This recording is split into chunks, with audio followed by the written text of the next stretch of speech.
ભાવનગર જિલ્લાના ઘોઘા તાલુકાની 100 જેટલી આંગણવાડીના બહેનો કાર્યકરોએ ભાવનગર જિલ્લા પંચાયતમાં આવેલી આઈસીડીએસની કચેરી ખાતે સીડીપીઓના વિરોધને પગલે કાર્યક્રમ આપ્યો હતો। આંગણવાડી બહેનોએ આક્ષેપ કર્યો હતો કે નવા આવેલા સીડીપીઓ દ્વારા તેમનું શોષણ કરવામાં આવી રહ્યું છે તેમજ માસેલ માટેની હક રજા મૂકી હોવા છતાં પગાર કાપવામાં આવ્યો છે। આથી મહિલાઓ રજૂઆત કરવા માટે પહોંચી હતી, પરંતુ આઈસીડીએસ બિલ્ડિંગના દરવાજા બંધ કરી દેવામાં આવ્યા હતા અને જવાબદાર અધિકારીઓ નીચે દોડી આવ્યા હતા। આંગણવાડીની બહેનોએ છાજિયા લઈને પોતાનો વિરોધ દર્શાવ્યો હતો।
मागणी होवा छतां सीडीपी सुपरवाइजर के पीओ मैडम आ खाड़ा काम करे छे।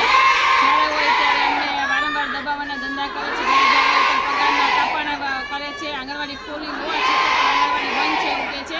જ્યાં ત્યાં સંમેલન હોય ત્યાં ભગાવાળાને બોલાવે છે, ભગાવાળાની હાજરી હોય છે તો એ છતાં પણ આવો અત્યાચાર કરવામાં પીઓ મેડમ કે સુપરવાઇઝર મેડમ ખસતા નથી।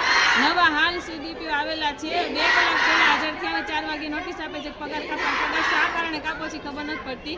અને દૂધના મેસેજ કરે છે કે આપી જાય, જ્યાં ત્યાં દૂધ ઉતારીને વહી જાય છે તો કૂતરાઓ અને મીંદડાઓ દૂધ લઈ જાય છે અને અમારું શોષણ કરવામાં આવે છે ઘોઘા તાલુકાની આંગણવાડીમાં વર્કરો।